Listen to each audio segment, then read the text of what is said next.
Hello, that's Grazia Concilio from Politecnico di Milano. And I want to thank you, the organizer, to invite me. I will share with you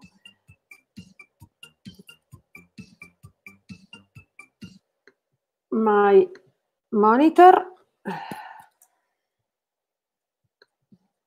Hello, Grazia Concilio from Politecnico di Milano.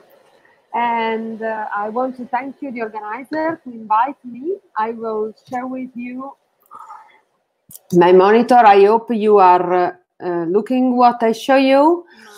My speech will deal with insurgent transformations in cities, and I would like to discuss with you whether they are resources, relevant resources for transition.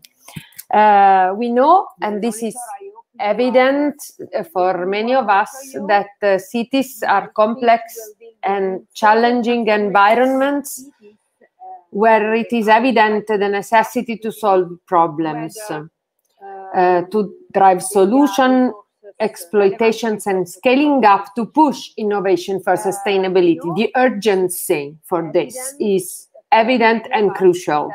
At the same time, cities are considered key environments to develop solutions. We say that where else you can solve problems if not in the richest environment possible we have, like cities are. And here we witness the emergence of many insurgent solutions which are sort of self-made in the perspective of the do-yourself. But we need to wonder. We like these insurgencies. We appreciate them. We consider them seeds for innovation, but we also consider that we need to ask, to wonder whether they are enough. These insurgent solutions have the energy to move the urban context throughout a transition towards a systemic, long-lasting change. Are these insurgent solutions evidences of the urban preparedness for transition? If there are many, it may be better or not. What are we learning from these insurgencies and the manner in which we are dealing with them in cities? Well, if we look at innovation in a transition perspective, these insurgencies are located in what we call niche. When we look at the transition, we look, according to the theory, transition theory by Frank Gales, we consider the socio-technical system structured in 3 levels. The levels at which we observe insurgencies is the one of the niche. Niches are protected spaces, lab where new ideas are generated, prototype, even tested. And in urban public spaces that it's my preferred environment to look at for this kind of insurgencies. So we observe many of these self-organized initiatives because people feel the need to give an answer to the lack of good quality public spaces, of lack of public spaces at all. They are, we know well, the kingdom for cars and other activities. So people insurgently enter the space and organize itself in a manner which is very creative. It has the smell of innovation. It's they are called by someone epiphanies of innovation.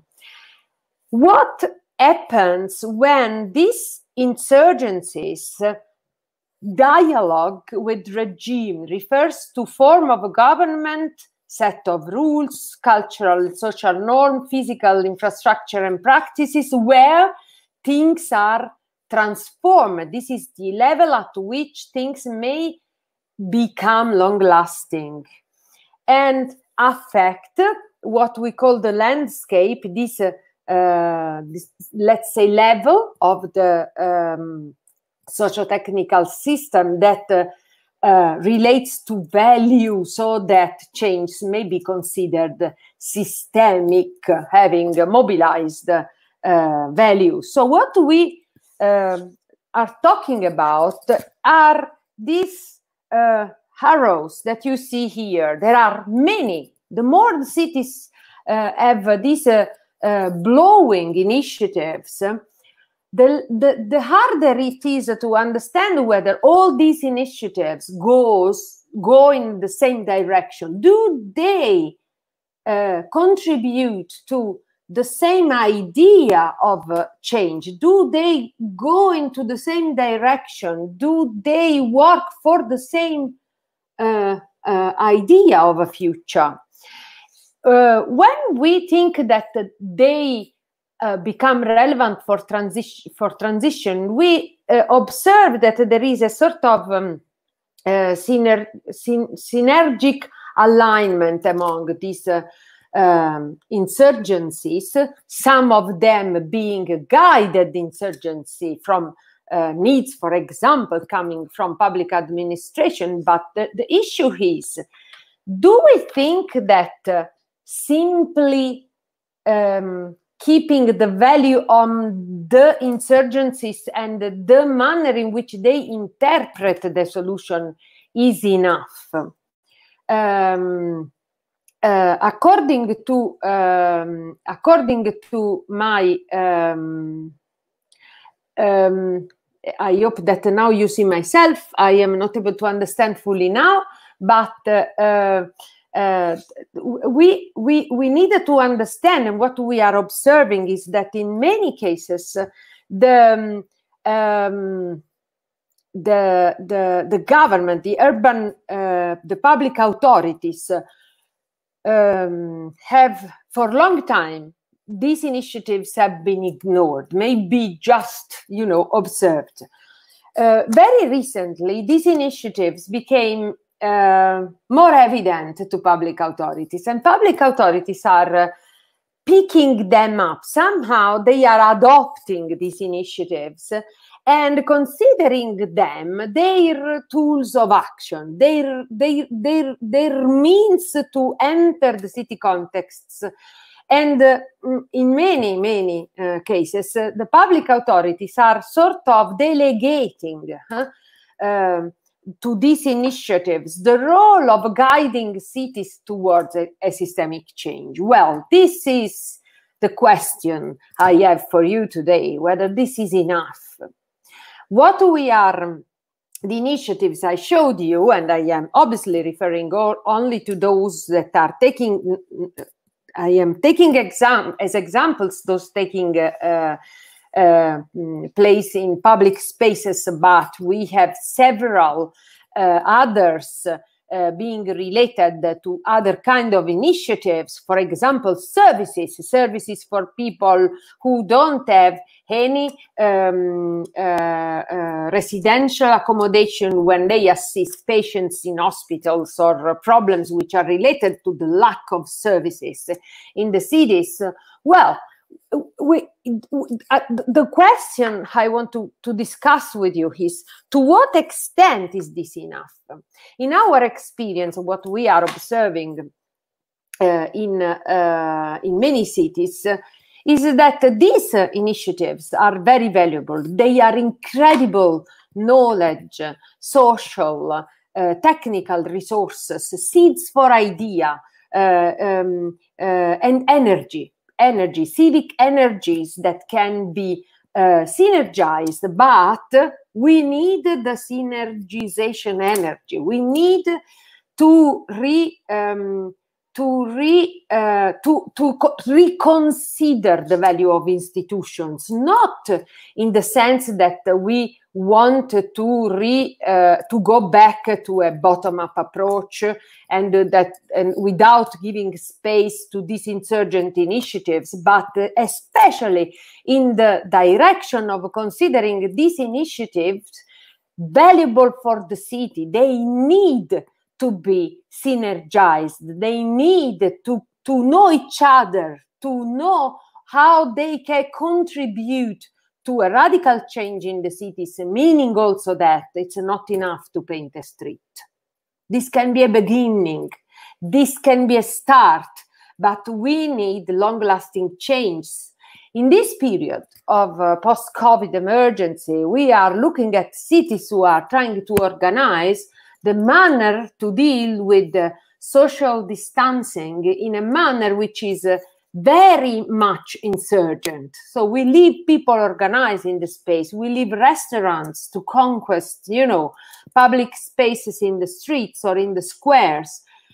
The issue is, if we are solving a problem which may smell of a systemic issue, we need to be systemic in the strategy we adopt to make these resources valuable for the future. Meaning this, that we need to consider, and I hope I can really do it, but I am not able to share the screen again. I'm sorry for that.